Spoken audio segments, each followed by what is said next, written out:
Another day, another basketball stories na naman ang pagkukwentuhan natin.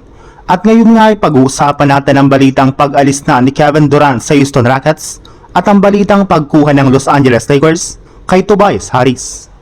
Hindi nga po naging matagumpay ang unang taon ni Kevin Durant sa Houston Rockets matapos silang maagang malaglag sa first round ng West Playoffs sa mga kamay ng Lakers.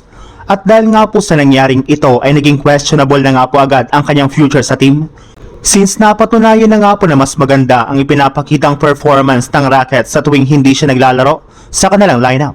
At para naman nga po sa parte ni Kevin Durant, mukhang hindi nga na po kaya ni Alperen Sengun at Amen Thompson na tulungan siya na makapag-compete sa kampyonato. Kaya may ilang mga analyst na nga po nagsabi na mukhang hindi nga na po nagkakasundo ngayon ang team ng Rockets at ang kampo ni Durant na maring maging rason para tuluyan siyang lumipat ngayon ng ibang kupunan.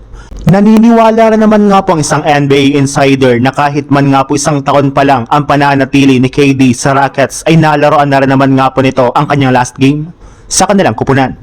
Sa ibang balita naman, busy nga po ang Lakers sa pagbuo ng mga bagong game plan at estratehiya para makabawi sa kanilang Game 2 kontra sa OKC Thunder.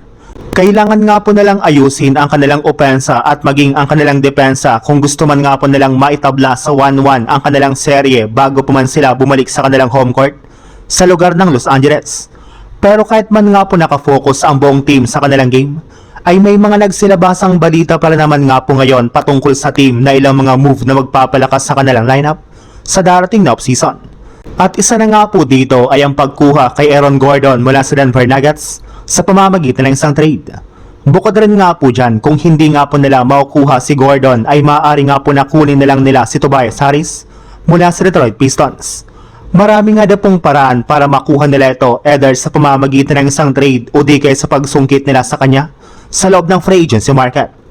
Kapag nagawa nga po nila iyan ay magkakaroon nga po sila ng isang big forward na mas makakatulong kay Luka Doncic at kay LeBron James.